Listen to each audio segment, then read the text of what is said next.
डुमरी विधायक जयराम महतो ने बनाया भारतीय क्रांतिकारी मजदूर संघ। कोयला मजदूरों के हक में उठेगी आवाज, नहीं थी सूर्य नारायण हंसदा की नक्सली गतिविधि की जानकारी, इनकाउंटर की हो जांच।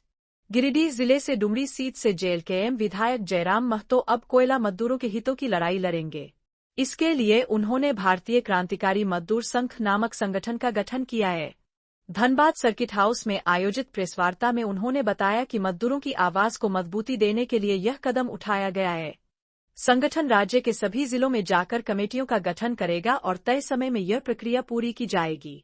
प्रेसवार्ता के दौरान सूर्य नारायण हंसदा मामले पर भी उन्होंने बयान दिया। जयराम महतो ने कहा कि पार्टी चुनाव के दौरान उम्मीदवार खोज रही थी, तभी सूर्य नारायण हंसदा को टिकट दिया गया क्योंकि उन्होंने पहले बीजेपी से चुनाव लड़ा था। पार्टी को उनकी नक्सली गतिविधियों की जानकारी नहीं थी।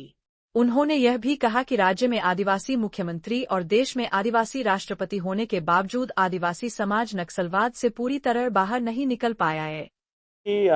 कोयलांचल के क्षेत्र से भौगोलिक सीमाओं से हम लोगों ने उस अध्ययन को आरंभ किया और वो पूरे झारखंड राज्य में हम लोगों ने अध्ययन किया, चाहे कोयलांचल हो, कोल्हान हो, तमाम जो औद्योगिक क्षेत्र हों, खनन के क्षेत्र हों, और वहाँ से मजदूरों से बातचीत हुई, उनसे कनेक्ट किए और बातचीत करने के बाद ये महसूस हुआ कि जो भी मजदूर संगठन अभी चल रहे हैं वह केवल एक दिखावटी बन के रह गए हैं। आज अगर मजदूरों के हित की बात आती है तो बड़ी मुश्किल समय में वो लोग खड़े होते हैं और मजदूरों की भी लगातार कंप्लेंट्स रहती हैं कि वो अब एक्टिव और क्रियाशील नहीं रहे, चूँकि वो अभी अब किसी न किसी राजनीतिक दलों की तरह एक पार्टी विशेष, परिवार विशेष के हाथों में लगातार वो चले जा रहे हैं, जिससे कुछ लोग मजदूर दलों के सहारे, मजदूर संगठनों के सहारे अपनी खाना पूर्ति करने का कार्य कर रहे हैं। तो ऐसे में हमें लगा ये ज़रूरत हुई और ये ज़रूरत बातचीत के दौरान ये समझ में आया कि आज वास्तव में एक नए सिरे से, नए तरीके के साथ, एक नए दौर में नए मजदूर संघ की आवश्यकता है। उसी क्रम में इस संघ का निर्माण किया है। उसके लिए एक टीम तैयार किया गया है, उसमें सदस्य नामित किए गए हैं, उन्हें एक समय अवधि दिया गया है। उस समय अवधि में पूरे राज्य में जाकर वह विधिवत रूप से मजदूर संगठन में जाकर लोगों को सक्रियता के साथ जोड़ने का कार्य करेंगे। इस बार का जो चुनाव हुआ, हमारे पास इतना समय नहीं था, मात्र 30 दिनों का समय था। ऐसे में ये आप भी जानते हैं और सभी जानते हैं कि हमारा जो बेस है, आधार है, वो कोयलांचल है। धनबाद, बोकारो, गिरिडीह, रामगढ़, तनिक रांची और कोल्हान की हिस्सा, ये हमारा स्ट्रॉन्ग जोन है जहां हम लोग अच्छा किए भी हैं। लेकिन हमने संसदीय बोर्ड, चूँकि मैं भी 2 विधानसभा का प्रत्याशी था, मेरे पास भी पर्याप्त समय नहीं था, तो हमने संसदीय बोर्ड के बाकी मेंबरों को कहा था कि अगर कोई ऐसा सक्षम व्यक्ति जिसने किसी राजनीतिक दल से वोट अगर अच्छा खासा लाया है, अगर वो आए तो आप लोग बिना उसको देखकर चुनाव लड़वा दीजिएगा। तो हम लोग को चूँकि संथाल परगना से उनका संबंध था, उसके विषय में हम लोग विशेष इतना ही जानते थे कि वो भारतीय जनता पार्टी से चुनाव लड़े थे और लगभग 45,000 वोट लेकर आए थे।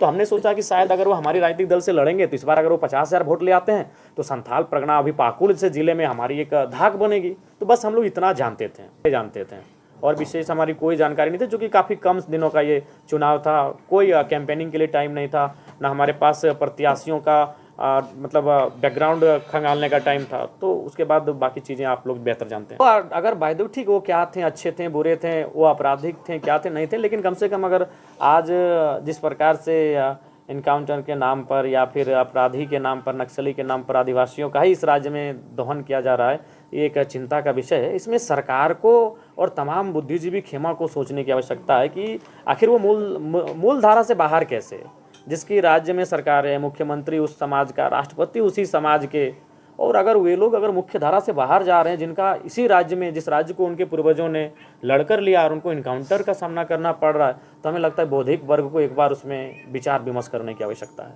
इससे हमारी बातचीत हुई, उनका कहना है कि अगर आप यूनियन, एक पंजीकृत यूनियन के माध्यम से अगर आप यहाँ आएंगे तो आपको एक सिस्टमेटिक तरीका मिलेगा, वहाँ आपको बातों को रखने का एक प्लेटफॉर्म मिलेगा। बाकी आप ठीक है, कोई घटना हुआ, आप धरने पर बैठे, 6 घंटा बाद वार्ता हुई, आपको निष्कर्ष मिला, परिणाम भी मिला, लेकिन अगर आप एक लंबे समय, दीर्घकालिक रूप में अगर मजदूरों की समस्याओं का निदान देखना चाहते हैं, करना चाहते हैं, तो उसके लिए आप एक प्लेटफॉर्म में आने की आवश्यकता है।